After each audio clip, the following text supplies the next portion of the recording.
Si nombreux. Hier, nous avions dépassé les 11 000 inscrits. Depuis 2019, après, avec la pandémie, on était aux alentours de 8 000, entre 8 000 et 8 500, un petit 9 000. Et là, on a franchi vraiment un nouveau palier. Quand on était à 10 000, on était très heureux. Alors, à plus de 11 000 hier, on était encore plus heureux. Donc, merci à vous de partager cet événement, votre événement, notre événement, ProDurable. ProDurable s'est inscrit dans le débat et puis après dans la valorisation de toutes les avancées en matière de développement durable et de RSE. Et plus que ça, ProDurable est devenu totalement acteur de cette transformation. Donc merci de partager nos convictions. Aujourd'hui, nous fêtons un anniversaire dont nous sommes très heureux, très fiers. C'est la 15e édition de ProDurable. Vous vous rendez compte, première édition en 2008 et l'édition de 2022. Et tout ça, c'est grâce à qui? Tout ça, c'est grâce à la volonté farouche d'une madame qui est là. Alors la madame, elle prend jamais la parole, la madame. Hein. Tout le monde la connaît, tout le monde sait que c'est l'âme de ProDurable. Mais la madame, elle reste dans les coulisses. Je vais la faire monter de force quand même pour qu'on l'ovationne tout à l'heure. Ah, et même maintenant. Allez, viens Cécile, viens Cécile.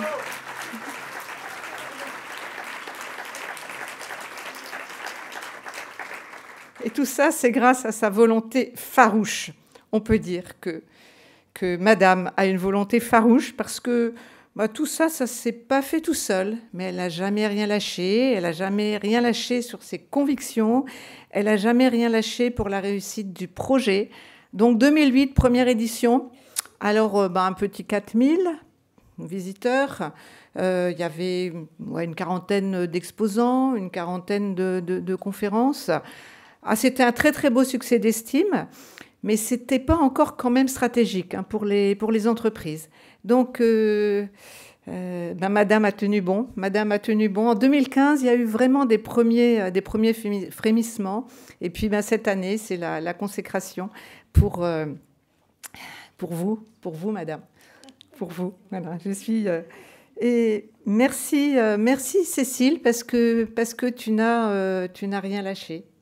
Rien. Et je pense que c'est ce qui la caractérise beaucoup. Cécile, elle ne lâche rien, ni vis-à-vis de ses collaborateurs, ni vis-à-vis de ses convictions. Merci Cécile également de t'être rapprochée du groupe AEF Info il y a 3 ans, quand tu voulais lâcher en douceur. Tu voulais partir sur de nouveaux horizons. Et c'est vrai qu'on est très proches. D'abord, on était partenaires presse depuis longtemps. Et vous le savez, vous êtes des professionnels. Donc, on a un fil développement durable. On a un fil RSE, sur la RSE, gouvernance RSE. Nous avons également créé un nouveau domaine, Ville intelligente, il y a 2 ans, en plein Covid, qui est aussi en grande partie sur les sujets que nous traitons aujourd'hui. Et donc, ça s'est fait d'une façon très harmonieuse, très, très, très rapidement. Mais Cécile restait encore sur le pont. 2022, Cécile a vraiment décidé de vraiment passer la main. Donc, ProDurable a été complètement absorbé. Nous avons absorbé la société dans AEF. Et Sophie Jaswiller, qui arrive, qui est aussi, je pense aussi, qui fait comme Cécile, discrétion, et que certains déjà connaissent. Et je dois vous dire que demain, Cécile et Sophie vont faire la tournée des popotes, si je puis dire, pour discuter un petit peu avec vous, pour qu'elles se présentent et qu'on parle de nos gros projets. Et puis encore un grand merci à Cécile, parce que nous avons créé un nouveau bébé ensemble, un nouveau bébé grand public qui s'appelle Talents for the Planet. Première petite édition, on était encore dans le Covid en octobre de l'année dernière. On s'est dit, allez, on y va, on prend date. Et première grande édition en mars de cette année. Et ce Talents for the Planet est né pour répondre à tous les enjeux de transformation des formations, de transformation des métiers, de l'émergence de tous les métiers à impact, parce que, bon, c'est vraiment quasiment une la palissade, mais si on ne veut pas transformer les formations, qu'elles soient initiales ou continues, si on ne veut pas transformer les métiers, on pourra toujours dire qu'on va essayer de changer la planète, mais je crois qu'on aura quand même beaucoup, beaucoup de mal. Donc je vous donne rendez-vous le 22 mars prochain dans ce beau lieu, au Parc Floral de Vincennes, pour valoriser vos transformations, présenter vos métiers, rencontrer tout le monde de l'enseignement supérieur. Il y a des universités, il y a des grandes écoles qui présentent leurs formations. Nous allons d'ailleurs créer les trophées des meilleures formations transversales, que maintenant, dans toutes les grandes écoles, dans les universités, il y a des masters RSE, il y a des masters DD, écologie. Mais ce qui compte, c'est que nos sujets irriguent absolument toutes les formations, toutes les disciplines. Donc, nous allons créer un prix avec la CGE, la CDFI, enfin les trois conférences, et puis France Université maintenant, que certains devaient connaître, qui s'appelait la CPU, pour valoriser. Et puis, on va valoriser aussi les entreprises. L'autre prix sera plutôt côté organisme de formation et entreprises. Quels sont les meilleurs déploiements pour acculturer et pour former l'ensemble des salariés d'une entreprise à tous nos enjeux. Et dernier coup de chapeau à Cécile. Je pourrais parler toute la matinée, hein, mais je vais m'arrêter là. C'est le choix de la thématique. Cécile, tous les ans, Produrable n'était pas encore terminé, qu'elle venait nous voir en disant « Ça y est, j'ai ma thématique pour l'an prochain ». On était dans la thématique 2021, on était plutôt sur le monde d'après, on était en post-Covid, et elle a dit « Ça y est, je sais, c'est l'heure des choix. C'est l'heure des choix, toute la thématique sera sur l'heure des choix, ça sera notre fil rouge ».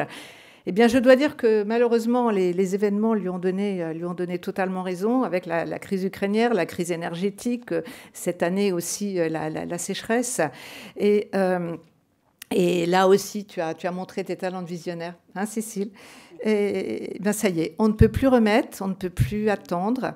Il faut des réponses radicales à l'urgence écologique. Alors, je cite entre guillemets, parce que c'est pas moi qui l'a dit, vous savez, c'est la première ministre dans sa déclaration de politique générale.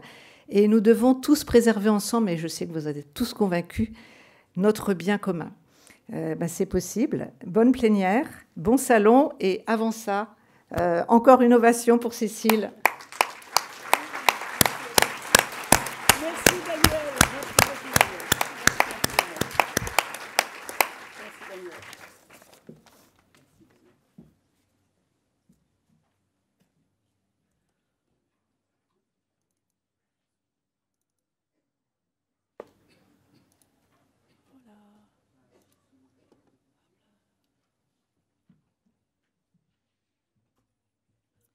Bonjour à toutes et à tous. Alors, le décor a déjà été planté. Je vous propose d'entrer dans le vif du sujet avec ce titre « Des biens communs aux biens communs, nous sommes à l'heure des choix ». Effectivement, hein, ce titre qui a été choisi il y a plusieurs mois, et ça a été dit aussi, la sécheresse, tous les événements qui se sont produits cet été prouvent bien qu'il y a des choses à faire. On a parlé aussi de fin de l'insouciance, de l'abondance. Dans ce contexte, on va se laisser inspirer là par la théorie du donut qui permet d'envisager un monde plus sûr, plus juste et plus prospère. Les intervenants que je vous présenterai au fur et à mesure vont nous expliquer comment ils voient cette théorie du donut et ses applications depuis chacun leurs activités et leurs engagements. Ils sont tous convaincus de l'urgence qu'on peut et qu'il faut adopter une nouvelle boussole économique et un nouveau logiciel pour un monde plus soutenable et plus juste. Parce que tout est lié. Alors tout ça, vous le verrez, ça n'a rien d'évanescent. Hein. On va vraiment l'incarner, le concrétiser dans différents exemples que nous exposeront les intervenants. Je vous donne rapidement le mode d'emploi de cette plénière. On va d'abord avoir une keynote avec Geneviève Ferron-Creuset, qui est cofondatrice du cabinet Profil et qui va nous expliquer cette théorie du donut. Ensuite, tout le monde rejoindra Geneviève, les trois intervenants et moi-même, pour débattre de cette théorie, comment elle nous inspire les uns les autres. Et puis, vous aurez un large temps de questions-réponses. Donc, préparez vos questions, notez-les, gardez-les dans un coin de la tête. Ça va vous permettre de bien animer la suite du débat. Voilà, donc je laisse tout de suite la parole à Geneviève Ferron-Creuset, et puis on vous rejoindra ensuite.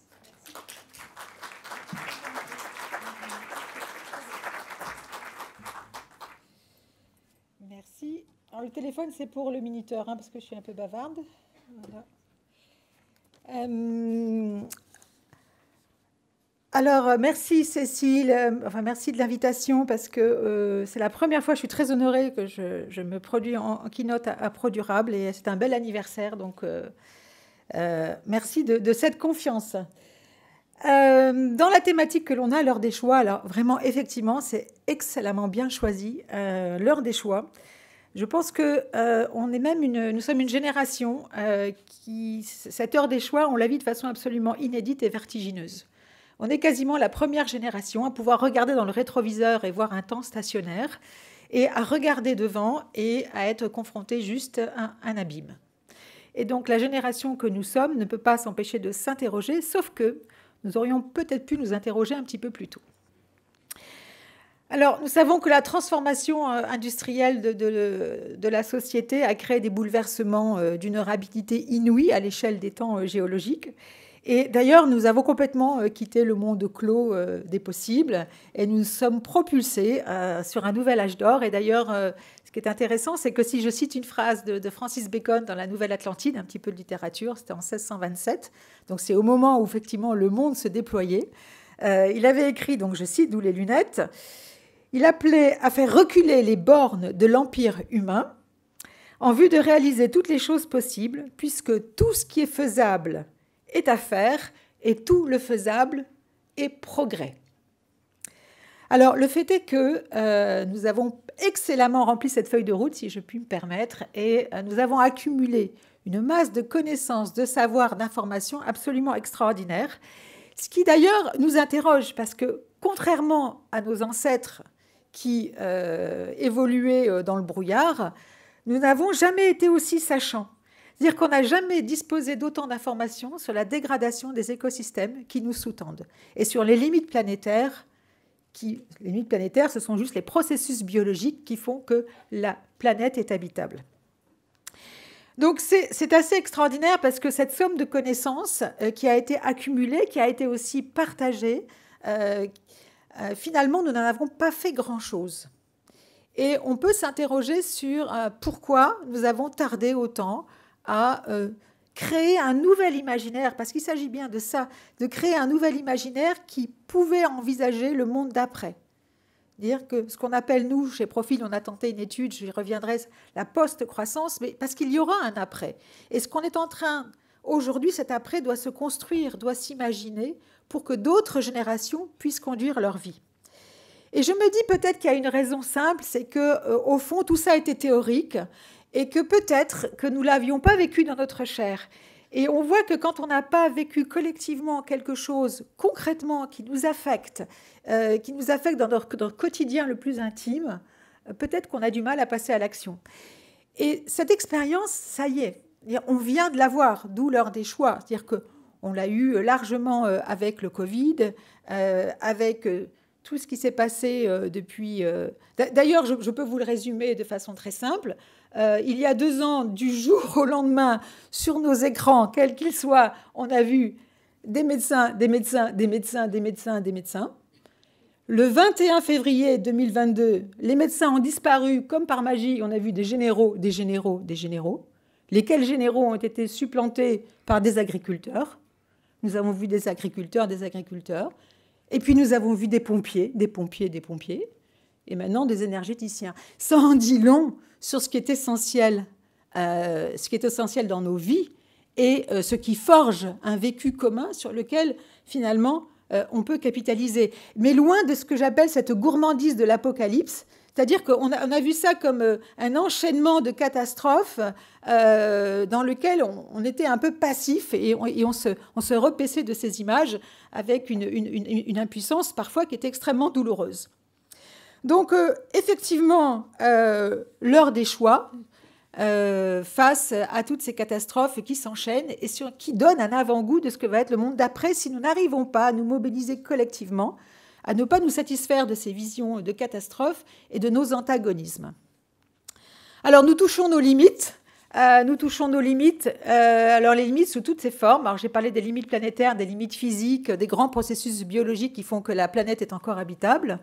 Mais nous touchons aussi à d'autres limites qui sont tout simplement les limites de nos corps physiques, les limites de nos belles architectures socio-économiques, limites aussi de la confiance que nous nous portons les uns aux autres. Et d'une façon générale, limite de toute la soutenabilité de nos écosystèmes. Donc là, l'heure des choix appelle une question. Finalement, c'est quoi la question ? La question, si je la résume, ça serait comment pouvons-nous renoncer à ceux qui croient et à ceux que nous croyons pour accueillir ce qui doit décroître et qui, paradoxalement, nous émancipe, voire nous renforce. Vous avez 4 heures. Cela étant, c'est la vraie question, et on voit qu'elle est minée. Elle est minée parce que c'est une question qui est économique, c'est une question qui est politique, c'est une question qui est philosophique. Et donc, nous, par exemple, chez Profil, la façon dont on a attrapé le sujet de cette post-croissance, on s'est dit, mais au fond, il faut être agnostique en matière de croissance. Croissance et décroissance, ça n'a pas tellement de pertinence. De tout temps, d'ailleurs, il y a eu des activités qui ont disparu parce qu'il y a eu une frappée d'obsolescence technologique, le marché n'était pas là, ou voilà. C'était souvent des obsolescences d'ailleurs technologiques, ou des offres qui étaient dépassées par rapport à une demande sociétale beaucoup plus forte, etc. etc. Donc croissance et décroissance sont des mots qui sont extrêmement chargés. Alors, ça a une charge idéologique absolument immense, explosive, et pour autant... alors, c'est source de division. Et pour autant, il nous faut inventer des mots neufs. Il nous faut inventer des mots neufs pour dire le monde qui vient, dans le monde dans lequel les générations futures vont vivre et vont devoir construire leur propre vie. Et c'est là qu'on arrive à la théorie du donut, Marie, donc je n'ai pas perdu de vue. C'est-à-dire que je vais faire une petite incidente qui va ressembler à une page de publicité, mais ce n'en est pas une. C'est-à-dire que nous avons conduit, il y a à peu près un an, et sorti une étude de profil que nous avons intitulée « La post-croissance ». Et la post-croissance, la meilleure définition, avec toutes les précautions d'usage que je vous ai données, c'est-à-dire faire le deuil de la pensée magique qui est la croissance verte, faire le deuil de ce découplage donc ce découplage qui nous permet de continuer sur cette ère, qui n'est pas possible, qui n'est pas général, qui n'est pas immédiat, être agnostique en matière de croissance et considérer qu'il est quand même possible d'ouvrir une voie. Et nous avons le choix d'une nouvelle voie. Et cette nouvelle voie, elle peut s'inscrire dans cette théorie du donut. Alors, de mon point de vue, c'est pas très heureux, le terme n'est pas extrêmement heureux, mais c'est cette représentation qui, finalement, est une façon de reformuler, de remettre sous tension ou dans une autre perspective les ODD. Vous êtes tous diplômés en ODD ici, donc vous savez très bien ce que je veux dire. Donc, ces limites planétaires, alors je ne vous inflige pas des slides, hein, vous avez remarqué, c'est 9 limites planétaires qui correspondent effectivement à des limites physiques au sens environnemental. Donc le climat en est une, mais n'est pas la seule. Toutes les questions des prélèvements d'eau douce, des pollutions chimiques, l'appauvrissement des sols, enfin tout ce qui fait que la planète est encore, je le redis, habitable. Et puis, donc, veillez à ne pas dépasser ces limites, et comme nous sommes des êtres d'hybris, nous n'avons qu'une chose, c'est de les emplafonner. Et puis de respecter, c'est ce que Kate Haworth a rajouté donc, par rapport aux travaux du Resilience Center en 2009, qui avait déterminé ces limites. Kate Haworth, qui est une économiste britannique, a réintroduit cette idée du plancher social, de ces fondamentaux sociaux sur lesquels il faut aussi impérativement travailler. Et la post-croissance, ça serait, cette théorie du donut, ça serait quelque chose qui serait de tenir ensemble les limites planétaires et les fondamentaux sociaux. Et donc, ça revient à dire vivre dans un espace, vivre, travailler, produire, consommer, dans un espace qui est écologiquement sûr pour l'humanité et socialement juste. Alors, autant les sujets environnementaux peuvent éventuellement soumis à des objectivations scientifiques qui permettent, et encore beaucoup de données sont manquantes, de voir où sont les seuils, autant la question sociale, qui est une question en fait que nous embarquons depuis la liberté d'entreprendre et la révolution industrielle, c'est la question de la dignité de la personne au travail ou dans sa vie. Donc qu'est-ce que c'est que de mener une bonne vie? Donc toute cette question-là, nous voyons qu'elle est particulièrement compliquée parce qu'elle est tout simplement le produit de nos cultures, de nos politiques, et nous avons du mal à objectiver ce qu'est une bonne vie et une vie digne. Mais nous avons réussi avec ces 12 fondamentaux sociaux, et d'ailleurs avec les ODD, à pouvoir caractériser ce qu'est le ressort d'une vie digne.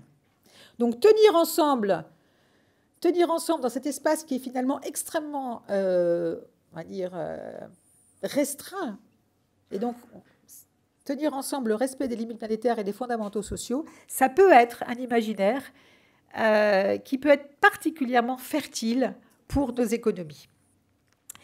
Et donc, je ne dis pas qu'il faut tourner le dos au progrès, absolument pas. Il nous faut absolument réinventer de nouvelles figures du progrès dans le respect de ses limites, de ses fondamentaux sociaux, et surtout consolider nos communs.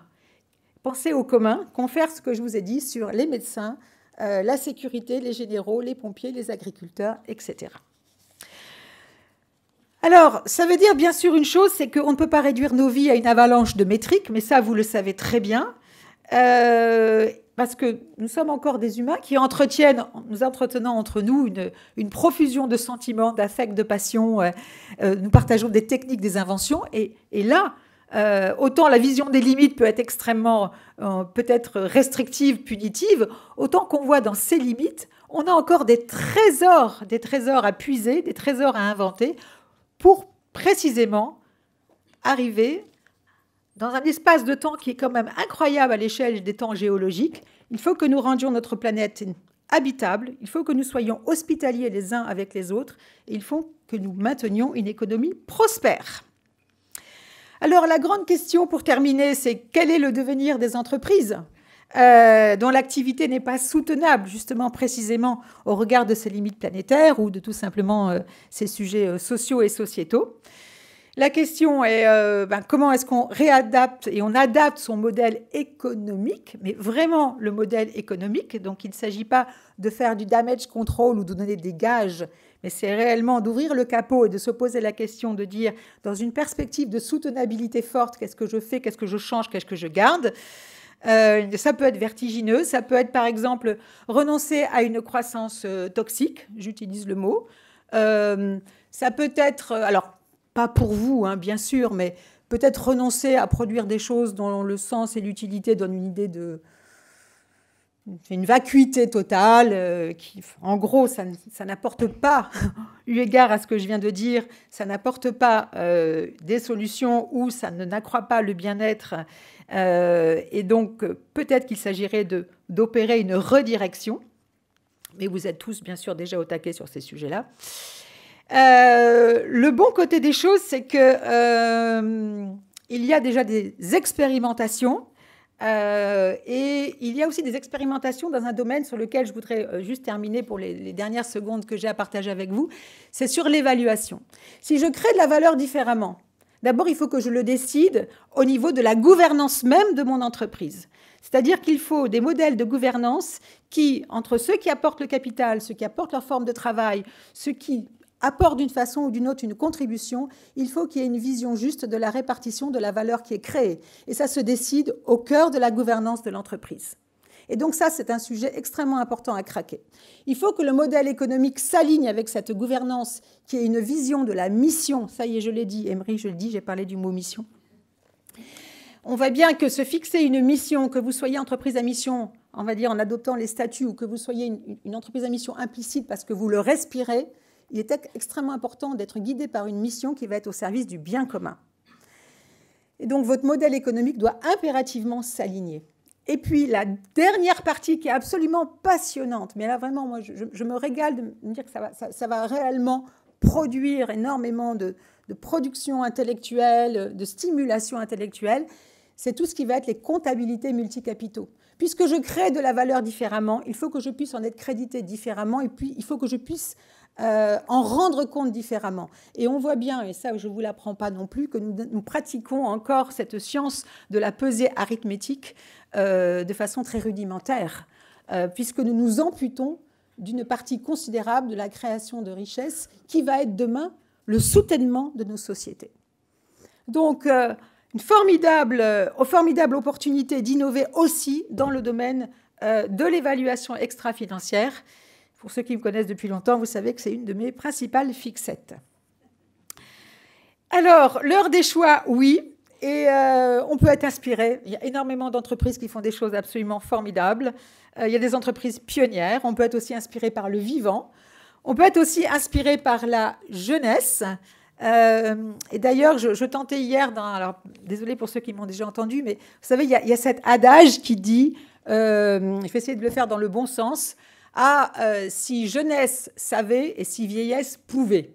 Au sens, les anciens sont un peu amortis et sont fatigués, et les jeunes, de toute façon, c'est des ignorants, donc on ne peut pas faire grand-chose. Et là, je me dis, on est en train de peut-être de renverser cet adage. On est plutôt dans une situation où la jeunesse pourrait et la vieillesse ne sait pas toujours. Donc, j'appelle aussi à nous reposer sur les plus jeunes qui sont également une source d'inspiration, même si, oui, je sais, vous en avez à la maison qui vous agacent. Donc, le mot de la fin, plutôt que de succomber à ce que j'appelle cette gourmandise de l'apocalypse qui nous tétanise, j'ai plutôt envie de vous inviter peut-être à faire vôtre ce vers de René Char que j'affectionne énormément, qui est très court et qui dit une chose très simple, vivre limite immense. Merci beaucoup.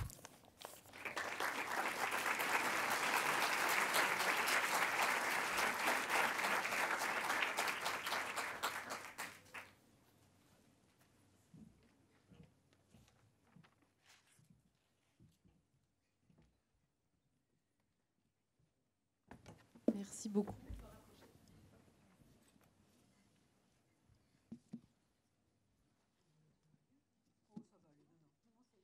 Merci beaucoup, Geneviève. Voilà, je ne rajoute rien, tout est dit ou presque, si ce n'est que nos intervenants, nos autres intervenants vont pouvoir réagir à vos propos. Dans un premier temps, j'ai envie de vous inviter les unes et l'autre, Charles Kloboukov, l'homme du panel, à réagir un peu à chaud spontanément sur tel ou tel aspect de l'intervention de Geneviève qui vous aura marqué. Alors, qui veut prendre la parole? Je rappellerai rapidement qui vous êtes, là, avant que vous vous exprimiez, peut-être. Alors, il y a Françoise, Laurence, Charles, qui veut s'exprimer en premier? Laurence Ménury, donc fondatrice de Citizen Capital, qui est un fonds d'investissement qui est spécialisé et pionnier dans l'investissement à impact en France. Alors, une réaction sur les propos de Geneviève? Bonjour à tous. Merci Geneviève. Je trouve que Geneviève nous a ouvert des portes, beaucoup de portes, donc on pourrait réagir sur beaucoup d'aspects différents. Moi, je vais peut-être me raccrocher à notre thème du bien commun au bien commun. Et la question que je me pose en t'écoutant, Geneviève, c'est est-ce qu'on peut encore évoquer la notion de bien commun sans évoquer la notion de péril commun. C'est-à-dire comment on va créer de la solidarité face à un danger qui nous est commun à tous. Et je trouve que ça pose des questions très intéressantes, à la fois du point de vue de la collectivité ou de l'État, du point de vue du monde de l'entreprise dont je fais partie, du monde financier dont je fais aussi partie, et du point de vue de la gestion des biens communs, où il y a peut-être un autre niveau que l'entreprise et l'État. Alors vous nous faites un bon teasing pour la suite, vous nous mettez en appétit après le donut. Est-ce que Charles Kloboukov ou Françoise Gaille, vous voulez poursuivre dans ces réactions un peu spontanées, un peu à chaud? Bonjour à toutes et à tous. Donc Charles Kloboukov, président de la société Léa Nature. Voilà, transformateur de produits bio dans le domaine de la santé, de l'alimentation et de la cosmétique notamment. Écoutez, c'est vrai que l'entreprise a été un vecteur d'émancipation, des émotions, des plaisirs, et notamment après les deux guerres, ça a été effectivement un vecteur d'abondance, un petit peu hors sol, sans conscience effectivement des impacts, et la remettre entre guillemets, alors dans un donut ou dans un sandwich, avec une contribution à l'humanité, aux questions sociétales et sociales, et la contraindre de l'autre côté de la tranche, entre guillemets, par son environnement et les écosystèmes, c'est finalement le retour à une logique implacable. Donc, c'est simplement reconsidérer que le rôle de l'économie, au-delà, effectivement, de créer de l'emploi, des richesses, des biens ou des services, c'est également de veiller à des équilibres et donc d'accepter finalement d'être contraint dans son activité à ces respects-là. Donc effectivement, je pense que la part de féminité, puisque nous en sommes là aujourd'hui, va peut-être permettre de sortir d'une lutte permanente à la compétition, à la dominance, à l'exportation, à la réalisation des égaux, pour être dans une approche un petit peu plus partagée justement de la quête de sens à travers le travail. Donc c'est finalement une révolution culturelle qui est en train de s'opérer. Comme vous le disiez probablement, Geneviève, un peu tardivement, mais il n'est pas trop tard. Et je rejoins l'idée que nous sommes une génération charnière parce qu'il n'y avait pas le même niveau de conscience dans la génération qui nous a précédés. Nous, on l'a vécu de plein fouet à la fin, entre guillemets, des années 80-90. Et la génération qui arrive sur le marché du travail depuis quelques années naît malheureusement avec cette angoisse terrible et avec ce défi qui est de dire maintenant quel travail et quelle contribution pour les générations futures. Merci Charles Kloboukov. Alors Françoise Gaille, qui va prendre la parole à son tour, est océanographe et vous êtes vice-présidente de l'Agence nationale de la biodiversité et de la plateforme internationale Océan et Climat. Une première réaction? Oui, moi je suis ravie de ce que vous avez dit parce que je pense pour les scientifiques, Rockström a été presque un cataclysme dans l'académique du milieu que nous avions et la manière dont vous le présentez aujourd'hui montre aussi cette capacité d'assimilation de l'importance des résultats scientifiques dans la vision du monde et dans l'action que nous devons ou que nous pourrions en faire. J'avais juste une remarque sur un des aspects que vous avez mentionné, à savoir le souhait d'avoir un espace écologiquement sûr. Du point de vue écologique, c'est jamais sûr.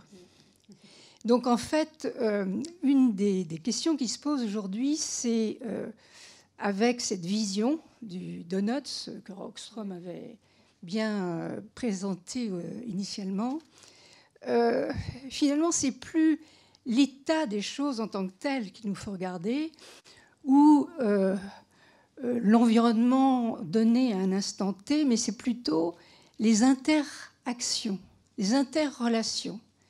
Et c'est extrêmement difficile à formuler, à positionner. Et quand vous parlez de tout ce qui est évaluation du point de vue économique, etc., financière, je pense que c'est une créativité qui est à l'œuvre et que nous devons favoriser, parce que c'est là que gît notre futur. Merci beaucoup pour ce premier tour de table qui continue à nous mettre bien dans le sujet. Peut-être, ce que je disais tout à l'heure, ça peut paraître un petit peu évanescent, les biens communs, le bien commun. L'idée, là, ça va être d'essayer d'incarner les choses, de les concrétiser, de montrer que voilà, c'est pas de la philosophie spéculative. Et Laurence Meignery, peut-être pour commencer, chacun va un peu décliner depuis sa fenêtre d'observation comment ce titre, comment cette question résonne en vous et comment vous essayez de l'incarner dans vos activités, voilà, dans vos engagements. Comment ça se concrétise? Laurence Meignery, pour commencer. Bon.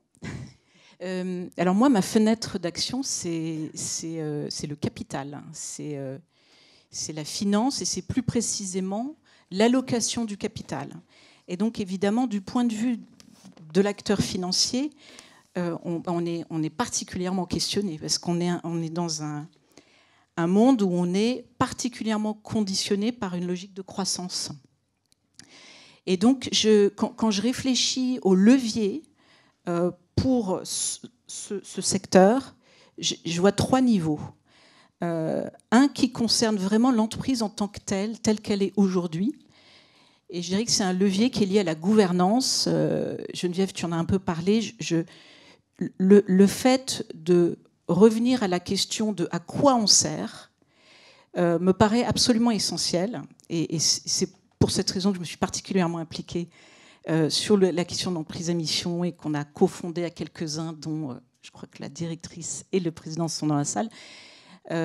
Notre expérience commune, qui est encore très récente, est que la réflexion collective d'une organisation qui est une entreprise, de se poser la question de son utilité, à quoi je sers, se la poser de manière collective et pas uniquement depuis la depuis la position d'un dirigeant, et de se projeter dans le temps sur cette trajectoire est extrêmement intéressante. Et je remarque que les raisons d'être sur lesquelles les entreprises ont travaillé, qui sont les plus intéressantes, sont souvent celles qui élargissent la vision. En fait, souvent, on se dit « Oh, c'est un peu abstrait, cette raison d'être. » Et en fait, souvent, elle oblige. Enfin, elle oblige toujours, puisque on est dans une approche légale, qui est inscrite dans les statuts ensuite, mais elle oblige aussi d'un autre point de vue. Je pense souvent à la raison d'être de Hegel, qui quand même il fabrique des bottes et des vêtements d'extérieur. Et leur raison d'être, ça a été permettre aux gens de vivre des expériences sans aucune autre empreinte que leur pas. Ce que je trouve intéressant là, c'est à la fois assez poétique, mais c'est aussi extrêmement ambitieux.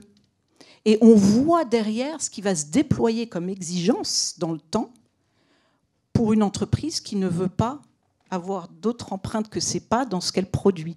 Et donc on passe du faire à l'être. On a des entreprises qui faisaient, maintenant on a des entreprises qui se posent la question « Pourquoi je suis là ?» Donc ça, c'est un premier niveau. Mais maintenant, quand on réfléchit à la question du bien commun, l'entreprise, on dit souvent qu'elle contribue au bien commun, et c'est vrai que je trouve que la notion de bien commun est plus difficile à cerner que celle des biens communs. L'entreprise contribue au bien commun aujourd'hui. Et la question qui se pose pour un gestionnaire de capitaux, c'est comment demain on va continuer à financer des entreprises qui contribuent au bien commun et qui se situent dans ces limites planétaire, donc dans une logique où la croissance n'est plus l'alpha et l'oméga du développement des organisations. Et là, je vois deux pistes, mais je resterai de façon courte, mais la première, c'est la question quand même du rendement du capital. Aujourd'hui, on est dans des milieux où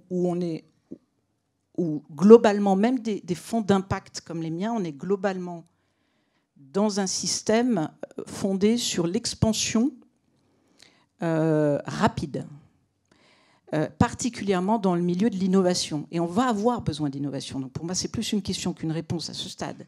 Comment continuer à financer de l'innovation dans un monde où, un des exemples très intéressants qui a été posé par le livre sur la post-croissance, c'est on pourrait imaginer des entreprises régénératives qui se développent avec beaucoup moins de pression de rentabilité de leurs actionnaires, qui accepteraient des rendements qui sont basés sur une quote-part des revenus et non plus sur une anticipation de la plus-value ou des profits. C'est effectivement une piste intéressante et je pense qu'il y a des projets qu'on peut financer de cette manière déjà aujourd'hui. Et je pense que nous, on a commencé, par exemple, dans l'agriculture, des financements qui sont vraiment dédiés aux projets agricoles, dans le financement des contrats d'impact social. Nous, on explore ce type de choses. Mais en fait, quand on veut vraiment financer l'innovation, je trouve que c'est une question très complexe. Deuxième élément, c'est qu'on voit bien que demain, on va aller vers une forme... Enfin, vous avez utilisé le mot d'interaction, Françoise. Est-ce que demain, on ne va pas être face à des entreprises qui ne seront plus uniquement des entreprises, mais des écosystèmes d'organisation qui vont aussi avoir besoin de financement et dont on pense que la meilleure façon pour elles de gérer des biens communs, parce que là, je pense plus, du coup, je passe du bien commun à la notion de bien commun, de gestion de bien commun, où là, on va être face à des organisations qui peut-être produisent quelque chose en participant à la gestion d'un océan, d'un lac, des nappes phréatiques, d'une forêt. Et là, ce qui devient très intéressant, c'est comment on peut financer cet écosystème régénératif. Là aussi, on est au tout début. J'ai plus de questions que de réponses. Et puis, et là, je trouve que Elinor Ostrom, que vous connaissez peut-être, qui est le premier prix Nobel d'économie femme, a beaucoup travaillé sur ce sujet, la gestion des biens communs, et a montré que c'était ni l'État, ni le marché libre qui étaient les meilleurs gestionnaires de nos ressources, de nos biens communs. C'était des communautés qui sont au plus proches de l'intérêt de la préservation de ce bien commun. Donc ça veut dire que forcément, il me semble, on va vers une vision très décentralisée de la gestion de nos biens communs. Et ça pose énormément de questions. Merci beaucoup, Laurence Méhaignerie. Alors, on va peut-être rester un peu dans ce secteur de l'économie, de l'entrepreneuriat. Avec vous, Charles Kloboukov, vous, la croisée des chemins, vous avez déjà choisi votre chemin. Hein. Elle est peut-être derrière vous. Vous êtes parmi les pionniers qui ont pris cette voie de l'activité économique soutenable, respectueuse de l'environnement et du social, des parties prenantes. Est-ce que vous pouvez nous raconter un peu comment vous conciliez cette économie et puis l'aspect philanthropique ? Comment ça se passe ? Alors, je vais revenir effectivement sur ce point, même pour faire le lien avec ce que disait Florence, parce que c'est une idée qui m'interpelle beaucoup. Laurence, pardon, c'est effectivement la question de la fragmentation, un petit peu des organisations et la décentralisation. En fait, bon, juste pour resituer la taille de notre entreprise, aujourd'hui, c'est 500 millions d'euros de chiffre d'affaires, mais c'est en fait un village de 25 PME. Et donc, il y a une centralisation des fonctions support, des relations bancaires, les assurances, le contrôle de gestion, enfin l'informatique, etc. Mais en fait, les délégations opérationnelles, elles sont réelles, elles sont réparties sur les territoires. Et effectivement, la notion d'engagement, de politique, RSE, d'action concrète, de philanthropie environnementale, elle est déléguée localement. Et je pense que c'est essentiel justement pour rester en phase avec la réalité. La responsabilisation, la sensibilisation et le sentiment d'appartenance, entre guillemets, pas simplement à une organisation économique, mais surtout justement à chaque écosystème. Donc dans notre modèle, effectivement, on produit au plus près des champs, donc on est plutôt au plus près des bassins agricoles en fonction des filières, et ensuite, effectivement, on a une organisation logistique et commerciale plus classique. Mais voilà, ce phénomène-là me paraît absolument important. Je pense qu'aujourd'hui, l'ubérisation, la fragmentation des métiers et les médias effectivement digitaux permettent du partage de biens et de la réallocation de la propriété et de reformuler un petit peu certains pans économiques. Mais moi, je crois beaucoup à ce modèle justement territorial, c'est-à-dire éviter l'excès de centralisation et casser un petit peu ce modèle des années 80, casser aussi le modèle de la mondialisation qui a montré ses limites avec le Covid, avec la perte de souveraineté alimentaire, la perte de souveraineté énergétique, et qui a donné la main finalement aux organisations financières internationales qui spéculent et qui nous font payer au prix fort effectivement notre dépendance. Donc je suis pour effectivement ce phénomène de relocalisation un petit peu générale et pas simplement entre guillemets de création d'emplois locaux, mais une relocalisation beaucoup plus globale. Alors si je décris un petit peu le chemin en quelques étapes, j'en ai choisi 7 pour illustrer le propos. Donc la création d'entreprise s'est opérée, j'ai bercé moi dans les médecines douces dans mon enfance, et donc le choix d'opérer c'était de promouvoir des solutions naturelles et bio, bénéfiques pour la santé et respectueuses de la nature. Donc ça s'est traduit par l'automédication par les plantes, la phytothérapie, la diététique, l'alimentation saine et ensuite les produits d'hygiène beauté et de la maison. Ça s'est décliné sur différents métiers et donc ça c'était un petit peu le quoi. Et le deuxième, ça a été rapidement le comment. C'est-à-dire à partir du moment où on faisait cette démarche-là en termes de produits, quand à La Rochelle, on a créé notre siège social, il m'est apparu évident qu'il fallait effectivement prolonger cette réflexion dans la manière de faire les choses. Donc on est allé sur de l'éco-conception, des bâtiments à dominance bois, des énergies renouvelables, supprimer aussi dans les conditions de travail les formaldéhydes, c'est-à-dire tous les cols cachés, toutes les pollutions invisibles, voilà, d'essayer de supprimer les produits issus de la pétrochimie pour favoriser des produits naturels, d'aller vers les transports doux et en fait de travailler beaucoup sur le comment. Ça a été la deuxième étape, elle a été très empirique parce qu'elle a été une succession de découvertes, de dire finalement on a des bonbonnes d'eau plastique, on appuie sur un bouton, vous savez, puis on remplit son gobelet. À l'époque, on avait encore des gobelets plastiques, je m'en excuse, mais c'est vrai qu'on n'avait pas encore cette conscience-là. On a remplacé tout ça avec des systèmes effectivement de distribution d'eau en supprimant toute forme de plastique. Mais ça a été un chemin très très empirique. La troisième étape, ça a été effectivement la concrétisation d'un plan RSE qui guide encore l'ensemble de nos activités économiques et qui a filtré peut-être justement un certain nombre d'activités que l'on ne pouvait plus s'autoriser.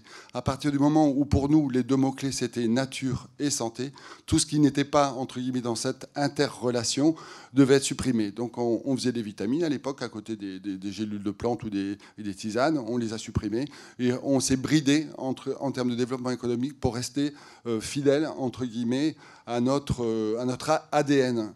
Et ce plan RSE, aujourd'hui, guide complètement notre contribution économique. Elle l'encadre, un peu comme la stratégie du donut, entre guillemets, puisqu'on ne peut pas faire n'importe quel type d'économie et après ou avant rajouter une couche de social ou rajouter une couche de RSE. C'est vraiment dire je me contrains à faire ce type d'activité économique dans un cadre de politique RSE. Et donc on ne peut pas en sortir. Donc c'est aujourd'hui 129 items, 100 quantitatifs, 29 qualitatifs, qui sont renouvelés à peu près tous les 2-3 ans, parce que c'est un travail permanent. Il y a ce qu'on a fait qu'il faut qu'on continue à faire, il y a ce qu'on est en train de changer, et il y a les défis de demain. Et donc on ne peut pas dire que voilà, c'est tout le temps en évolution permanente. Donc on le fait de manière glissante sur des cycles de 2 à 3 ans.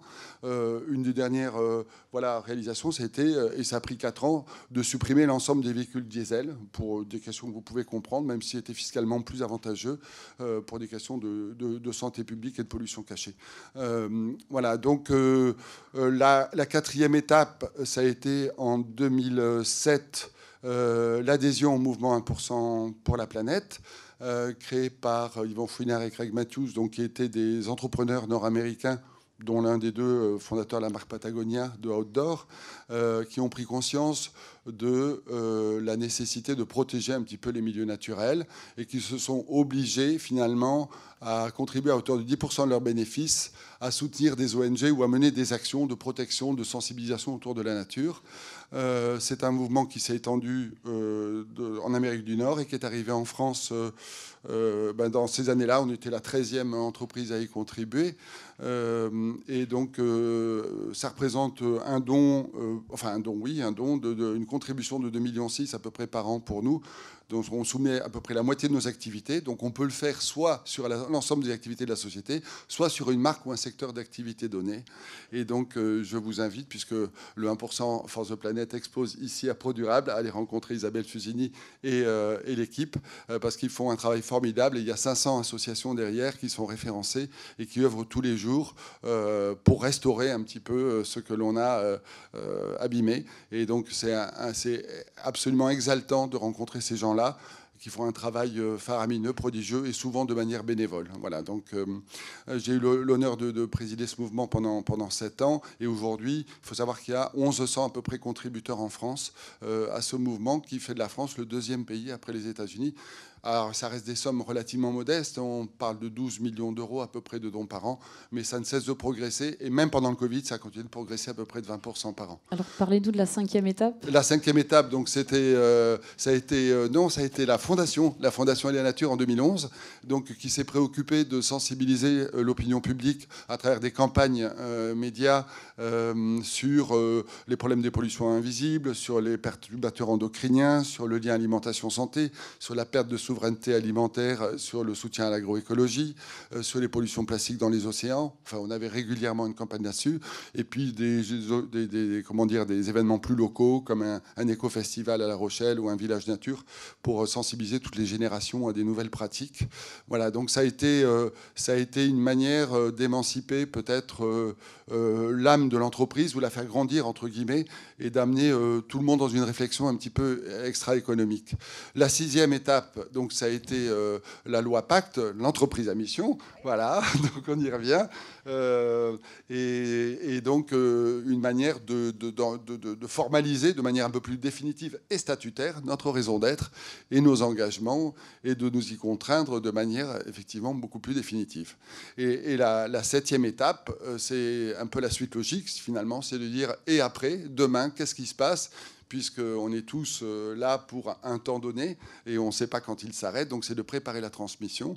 Et donc ça a été, après 7 ou 8 années de réflexion, et notamment avec l'aide du cabinet Profil, mais également avec Maître Nouel sur le plan juridique, d'organiser la transmission progressive du capital de l'entreprise à un fonds de dotation, donc une sorte de fondation simplifiée, c'est-à-dire rattacher l'organisation économique à une organisation philanthropique, avec évidemment des contraintes, parce qu'il faut séparer la gouvernance entre la direction économique et le fonds de dotation, et avoir effectivement au milieu des gens qui vont nommer les gouvernants économiques et qui vont veiller à, entre guillemets, ce que le pacte d'engagement le fameux pacte d'engagement dans lequel l'économie va être contrainte à s'exercer soit durablement respecté. Voilà. Et donc ça, je pense que ça préfigure probablement d'une évolution notable. Il y a un modèle qui est assez développé dans les pays du Nord, très peu encore en France, à une quinzaine ou une vingtaine de membres.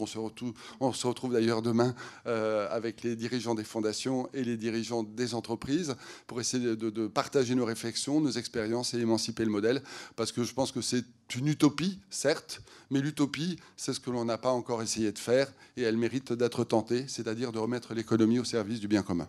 Merci beaucoup, Charles Kloboukov. La boucle est bouclée. Alors...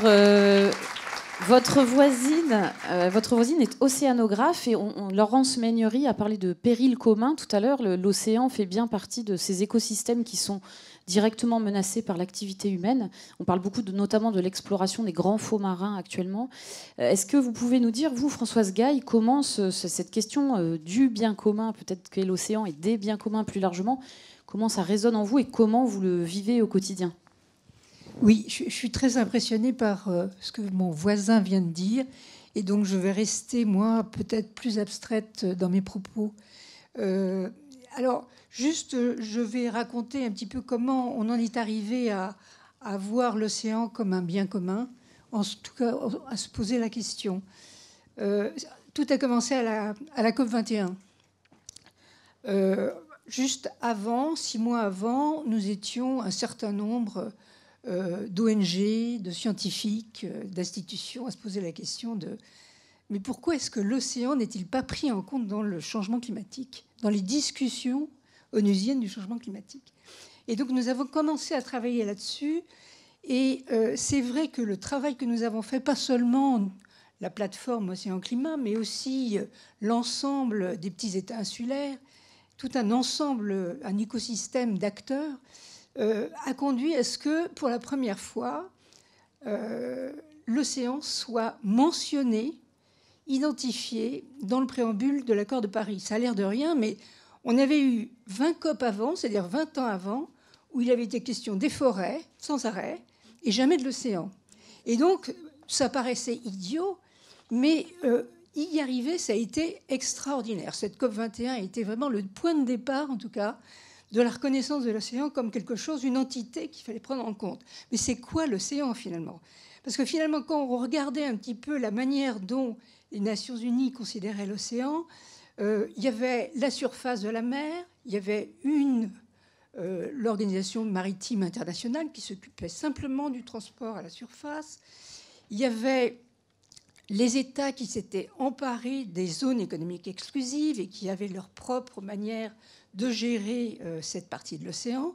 Il y avait les fonds marins, justement les grands fonds, où une convention, la convention de Montego Bay, avait donné lieu à une entité, la IFM, pour gérer, et là pour une première fois, un patrimoine commun de l'humanité. Ce n'était pas un bien commun, mais c'était un patrimoine commun de l'humanité. Bref, se poser cette question, mais finalement, le reste de l'océan, c'est quoi?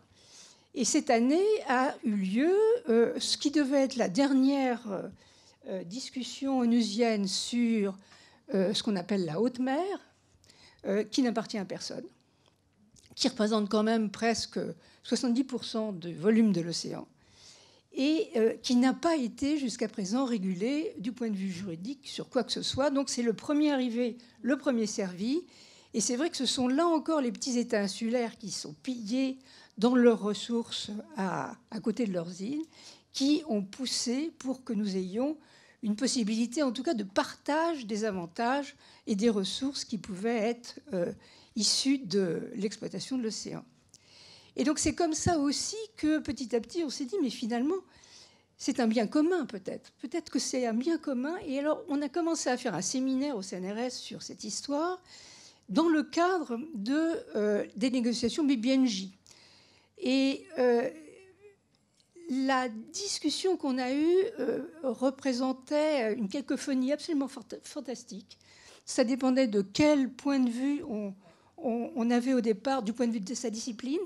Mais ce séminaire était intéressant parce qu'il n'était pas seulement celui de scientifiques entre eux, il était aussi celui de diplomates, de services de l'État et d'entreprises. Et le résultat de ça a été le fait qu'on a fait un appel pour le bien commun de l'humanité. Et je dois dire que moi-même, j'ai changé un petit peu de vision au cours de ce séminaire, puisque il y a deux façons de voir le bien commun dans l'histoire.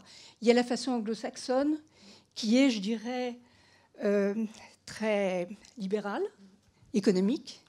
Et puis, il y a la façon romaine, qui, elle, voit le bien commun comme une entité plutôt physique, biophysique, disons, c'est-à-dire en fait l'air, c'est-à-dire qu'il ne peut pas être approprié par quiconque. Et donc ça, je pense que nous avons choisi ce versant-là, romain, plutôt que le premier. Mais la discussion nous a conduit à penser que peut-être la notion de bien était problématique. Parce qu'on le voyait, nous, comme bien fait, et non pas comme bien au sens propriété. Mais il y avait cette difficulté du sens attachée au mot bien. Donc, moi, personnellement, aujourd'hui, je dirais commun environnemental. Donc, voilà où j'en suis aujourd'hui.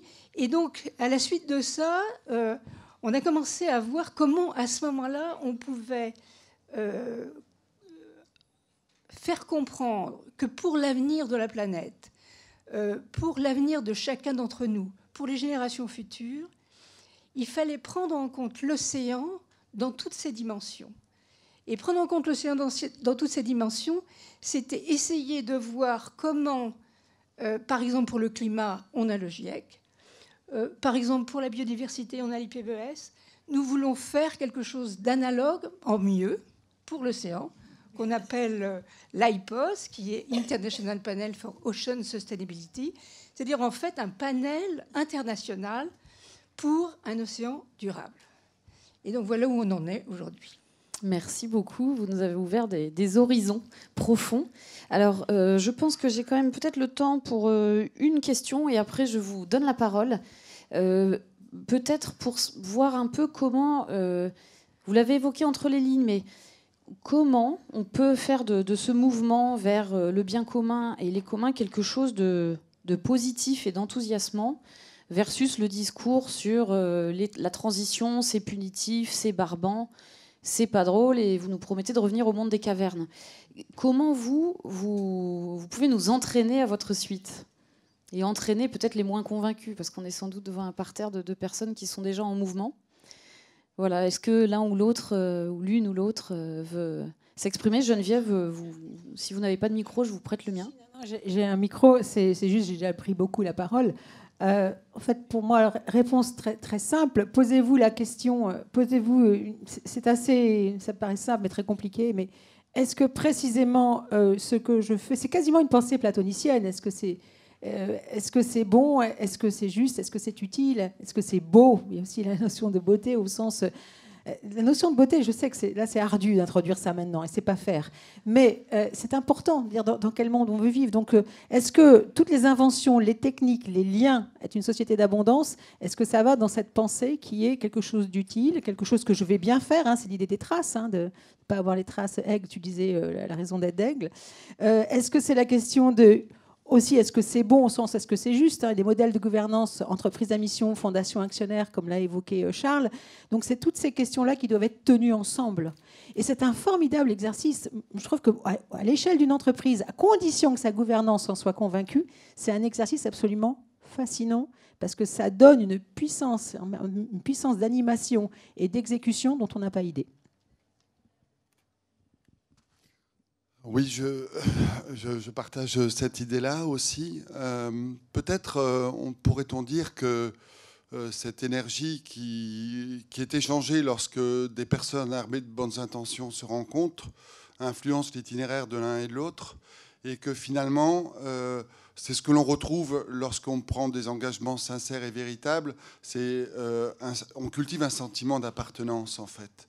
Et ce sentiment d'appartenance qui est collectif et qui est assez invisible, il est assez fondamentalement différent du sentiment de posséder individuellement. Et c'est extrêmement suspect quand même dans l'économie, hein, parce qu'on n'est pas fait pour ça, théoriquement, en tout cas dans le monde cartésien dans lequel on a grandi. Mais voilà, je pense qu'on en revient à l'avoir et l'être quelque part, mais cette énergie qui circule autour des communautés qui partagent cette ambition, elle est extrêmement puissante. Et je pense que quand on l'a vécu, quand on vit au contact de ceux qui s'engagent dans d'autres milieux, hein, artistiques, culturels, dans la philanthropie, etc., on ressent cette énergie, elle est extrêmement puissante et elle nous habite pour longtemps ensuite. Et je pense que c'est ça qui fait la différence. Laurence Magnery, vous vouliez réagir aussi?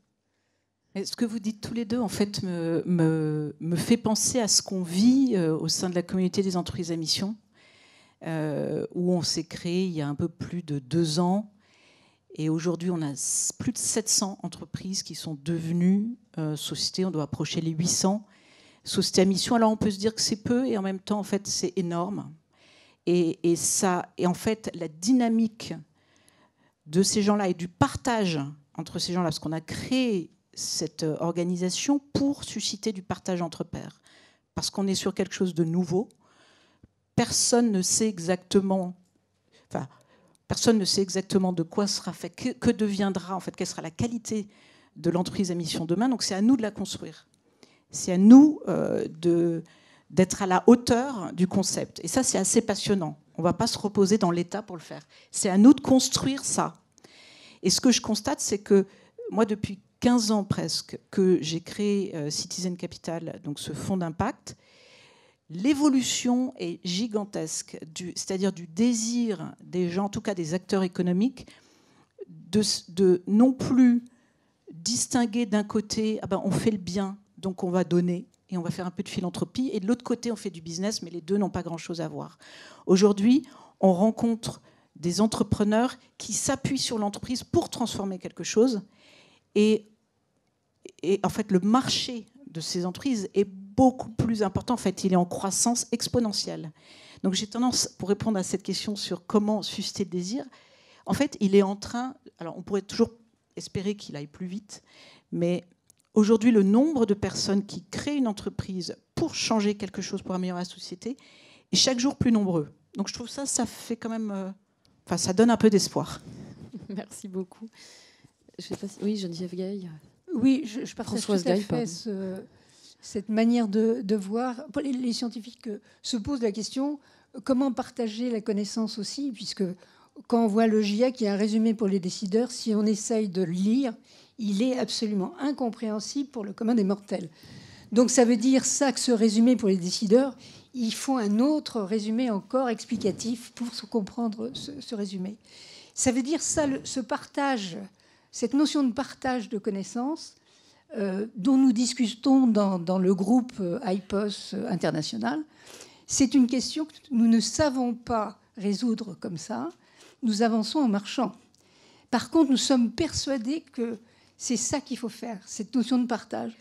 Je pense qu'il n'y a absolument pas de cadre défini pour le faire et que nous en sommes au stade de la créativité en marche. Et je pense qu'en plus, si vous voulez, par rapport à ce milieu académique un petit peu, le milieu de l'entreprise dont vous parlez me semble absolument en bonne intelligence par rapport à ce que nous faisons aussi. Donc ça veut dire que c'est un moment privilégié qui se passe, que vous avez très bien décrit tout à fait au début. Merci à tous les quatre pour ce premier tour. Alors, est-ce que vous avez des questions? Des micros vont circuler, au moins un. Si la personne qui porte le micro peut se manifester. Voilà, alors il y a une première question à ma gauche. Donc, alors on va les prendre 3 par 3. Merci d'être concis et puis de vous présenter. Comme ça, on va essayer d'en prendre le maximum. Merci beaucoup. Séverine Millet de Nature Humaine sur le facteur humain. Madame Gayle, est-ce que vous vous intéressez aux travaux de la prix Nobel d'économie, Madame Ostrom, qui a donné toute sa vie au bien commun, au service du bien commun, et qui, je fais vite, mais a identifié 2 choses très intéressantes sur notre capacité à bien gérer les biens communs. Elle a étudié sur 1000 ans de gestion. D'une part, la théorie de la rationalité limitée, qui est le fait que notre cerveau est rationnellement limité, que quand on le sait, on devient plus rationnel. Et la deuxième, qui est quelque chose que vous avez partagé, qui est que quand on a un usage pour des raisons personnelles et privées, on ne sait pas gérer. On devient qu'un usager, mais on ne permet pas justement de préserver. Donc j'aimerais avoir votre écho là-dessus. Merci. Alors je note la question. Pardon, on va en prendre D'autres? Alors je crois qu'il y a une dame aussi, voilà, pardon, je montre un peu du doigt sur ma gauche toujours. Bonjour, Sylvie Calais du cabinet des enjeux et des hommes. J'avais une question par rapport à ce qu'évoquait Geneviève au niveau de la gouvernance des entreprises. Il n'a pas été mentionné la notion d'ESS, d'économie sociale et solidaire, ni des mutuelles et du mutualisme. Donc je voulais savoir si ça fait partie de vos réflexions. Merci. Est-ce qu'il y a une autre question qu'on peut prendre rapidement? Bon. Ah oui, au fond. Tout au fond. Il y a un autre micro qui arrive. Oui, bonjour, Caroline Véran, de l'agence Croissance Bleue. J'ai une question sur est-ce que vous pensez que sur la question de la régulation, pour accélérer ces sujets et l'orientation des entreprises vers le bien commun, il y aurait un intérêt à réguler davantage le projet d'entreprise à la base? Alors, merci pour ces 3 questions. Peut-être, Madame Gaille, vous avez été interpellée en premier sur les questions des travaux de Madame Ostrom. Oui, je pense que moi je partage tout à fait la position de cette personne. Nous en avons beaucoup discuté. Il y a aujourd'hui cette question entre le fini et l'infini qui est tout à fait métaphysique, mais qui en économie en tout cas fait débat. Je ne sais pas si vous connaissez débat pourquoi? Parce que certains ont une vision encore peut-être un peu catégorique, disons, de la priorité du social sur l'environnemental et l'économique. Donc il y a débat. Moi, je partage absolument sa position qui est nous devons arriver à quelque chose en nous inspirant justement de cette notion de bien commun telle qu'elle l'entend. Geneviève, oui, sur l'ESS, mutualisme. Oui, alors effectivement, on n'avait pas le temps de développer. Alors je précise que le statut d'entreprise à mission est tout à fait ouvert aux mutuelles et aux coopératives. Donc c'est absolument pas exclusif d'entreprises commerciales lucratives de droit privé. Il peut y avoir tout à fait toute sa place dans le monde de l'ESS. Je dirais d'ailleurs que dans le monde de l'ESS, il y a aussi énormément d'innovation et de puissance de mobilisation et d'inspiration.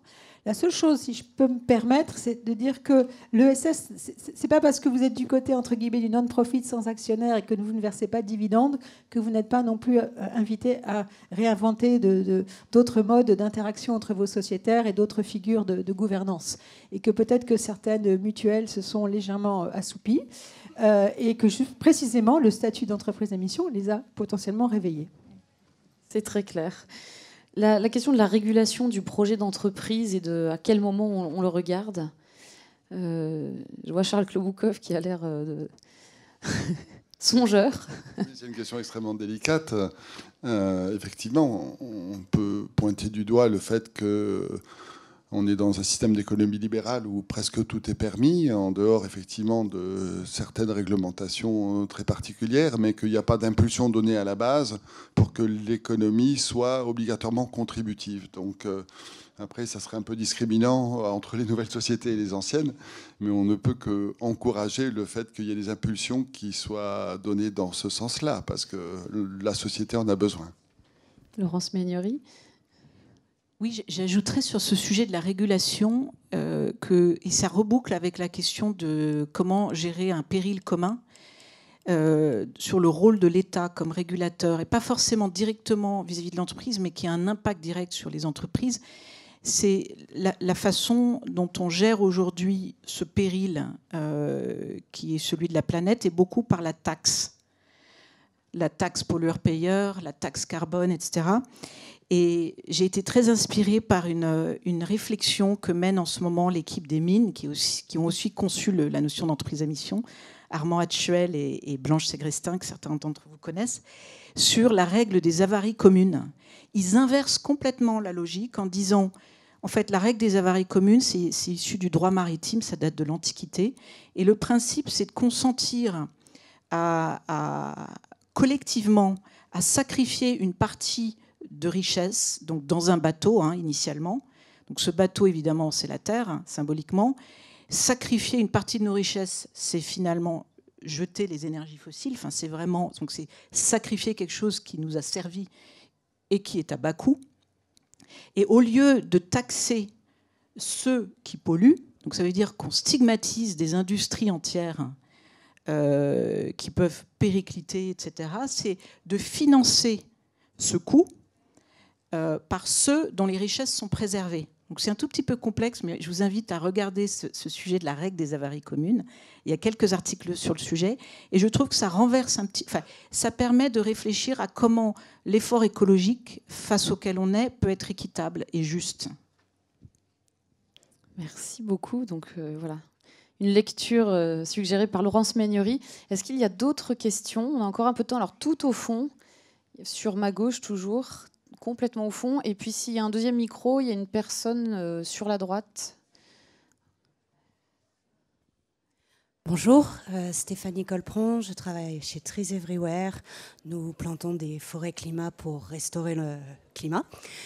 Pour faire court, j'ai une question. Vous parliez de Madame Gale, de la connaissance, qui est aussi quelque part un bien commun. Aujourd'hui, on est tous déjà concernés, impliqués, un petit peu comme une echo chamber.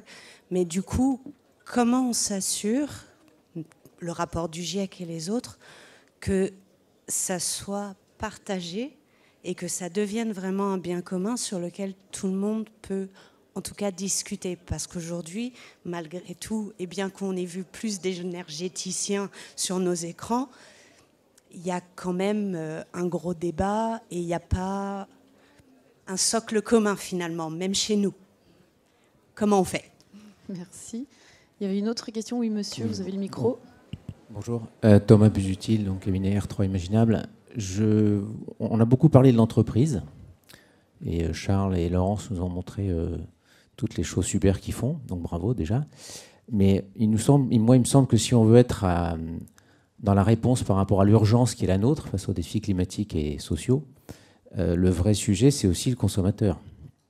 Et donc on n'a pas beaucoup parlé du consommateur ou du consommateur/citoyen. Et quand Séverine en a parlé, mais je sais qu'elle travaille beaucoup sur ces sujets, que ce soit en matière sociologique, psychologique, neuroscientifique, tout converge pour montrer à quel point on a du mal à changer. Et que donc il y a un vrai travail de facilitation de nous tous et toutes pour changer et pour accélérer ces changements de comportement vers la sobriété. Je voulais avoir un peu, savoir ce que vous faites aussi par rapport à ça. Merci. Merci. Est-ce qu'il y a encore une question ? On est probablement dans la dernière vague de questions, je me permets de le préciser. Bon, bah écoutez, il y en a déjà 2.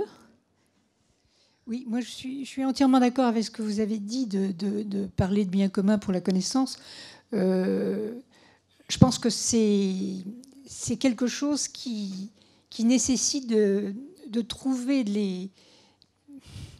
d'avoir du temps et aussi d'essayer de partager avec ceux avec lesquels on n'a pas l'habitude de le faire. Je pense que, par exemple, les ONG, enfin, je parle de la plateforme Océan Climat que je connais, est née du désir de partager quelque chose d'abord pour faire connaître l'océan et son impact. Je pense que là, aujourd'hui, par exemple, cette plateforme, elle réunit tous les acteurs possibles d'une société. Ça veut dire qu'on s'appuie sur les scientifiques, parce qu'il y a un ADN scientifique, mais que ce n'est pas seulement les scientifiques qui vont agir. Et que la compréhension des actions que nous devons faire résulte de cette multiple interaction entre les entreprises, entre les sachants, entre les jeunes, et entre, finalement, nord, sud, est, ouest, etc. Et je crois que, je ne dis pas qu'il y a une solution, hein, mais je pense que c'est un processus. C'est un processus que nous devons essayer d'inventer. Et je crois que ce type de processus, c'est exactement ce dont nous parlons depuis tout à l'heure avec cette histoire de bien commun.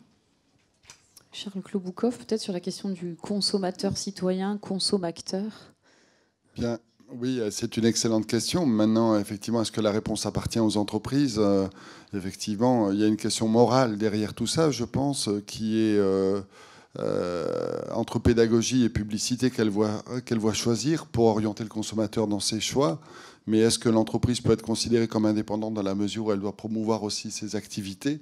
Donc il y a une question de fond. Enfin, moi, je constate en tout cas que les organisations des consommateurs n'ont jamais été aussi puissants, que les consommateurs n'ont jamais eu autant facilement accès à l'ensemble des informations qu'elles ont besoin pour pouvoir décider de boycotter ou de promouvoir la consommation d'un bien ou d'un service. Et donc, effectivement, la multiplicité des labels et des critères nutritionnels, environnementaux, les planétoscores, enfin, tout ce qui apparaît correspond à ces nouvelles exigences de transparence. Donc, en tout cas, nous, entreprises, ce qui est sûr, c'est qu'on a forcément cette obligation d'être le plus transparent possible, parce que, pour ma part, je suis convaincu que le marketing du consumérisme est derrière nous. Voilà. Je dirais juste que c'est... Thomas, c'est à craquer. La question du marketing, dans un monde, alors nous, on parle dans un monde en post-croissance, la question du marketing est à craquer et on n'a pas beaucoup de briques. Autant on a des briques dans le domaine de la gouvernance, on a des briques dans le domaine de l'évaluation extra-financière, le modèle du marketing doit vraiment être réinventé. Et tout ne doit bien sûr pas peser sur le consommateur, mais on voit qu'on l'entretient encore dans des injonctions paradoxales qui sont extrêmement délétères, pour faire advenir des comportements beaucoup plus responsables, partagés à la fois du côté du consommateur et de l'entreprise. Mais si je pousse la question... Et on l'infantilise. Si je pousse la question, alors en étant provocatrice, finalement, on pourrait se demander est-ce que le capitalisme est compatible avec cette transition? Ah oui, alors vous avez encore 4 heures. Non, même pas. Vous avez une minute. Effectivement, en tous les cas, une certaine forme de capitalisme est évident, se nourrit de nos désirs qui sont par définition insatiables. Donc il faut présenter, il faut réactiver cette fabuleuse pompe de désir, qui est quelque chose d'ailleurs qui est un moteur, donc il ne faut pas non plus la gripper, mais peut-être qu'il y a une redirection, je dirais, vers une soutenabilité forte. Et ça veut dire, ça revient à la question du choix, et ça revient à la question du renoncement, à la fois aussi dans les méthodes appliquées par les entreprises, et aussi par le choix qui est donné aux consommateurs d'adhérer, voilà, comme disait Charles, de promouvoir ou de boycotter. Donc on voit bien qu'autour du désir bien, se joue en fait notre avenir. Et si je peux terminer, les neurosciences vont plus... Il y a beaucoup plus d'investissements pour continuer à activer cette pompe du désir qui est insatiable qu'au contraire de travailler sur la rationalité de nos choix. Donc il y a du boulot. Laurence Médiori, vous réagissiez à ma question sur la compatibilité entre capitalisme et transition. Oui, en fait, non, je réfléchissais en même temps que vous parliez. En fait, je trouve que la question est très bonne, Thomas, et nous, on remarque que dans les entreprises dans lesquelles on investit, finalement, la question du consommateur et du client n'est pas tant posée que ça. Enfin, il y a un vrai travail, et pour moi, un des enjeux pour nous de travailler, d'accompagner les entreprises sur leur mission, c'est quand même vraiment ça. La mission, c'est la réponse à un besoin. Alors nous, on s'est vraiment recentré sur quels sont les besoins fondamentaux, parce qu'il y a quand même des besoins. Et puis, il y a des formes de production qui répondent plutôt à des désirs, enfin, qui répondent pas forcément à des besoins très fondamentaux. Et donc, il me semble que le travail sur la mission est en fait vraiment fait un focus sur à quels besoins on répond. Et on embarque le client, d'ailleurs, y compris dans la gouvernance d'une mission. La logique du comité de mission étant d'intégrer aussi la partie prenante client, pas uniquement les employés et les actionnaires. Mais effectivement, c'est une très bonne question. Bon, Geneviève, vous voulez rajouter quelque chose ? Je dirais simplement que autant Charles, Laurence, enfin on a tous évoqué aussi cette idée d'écosystème. On parlait de comité d'écosystème. Les consommateurs font partie de cet écosystème. Alors évidemment, ça met du temps. Parce que le génie du capitalisme, c'est tout simplement de faire en sorte que précisément nos désirs ne soient pas complètement assouvis pour qu'il y ait encore de l'appétence pour autre chose. Mais je pense que quand on va travailler dans des écosystèmes au plus près de ce qui est à la fois l'urgence et ce qui nourrit nos vies et ce qui nourrit les liens, je pense qu'on aura la possibilité d'inventer un nouveau récit. Voilà. Bon, c'est sur cet appel à un nouveau récit que nous allons vous libérer. Bon salon à vous. Merci encore. Et bonne journée.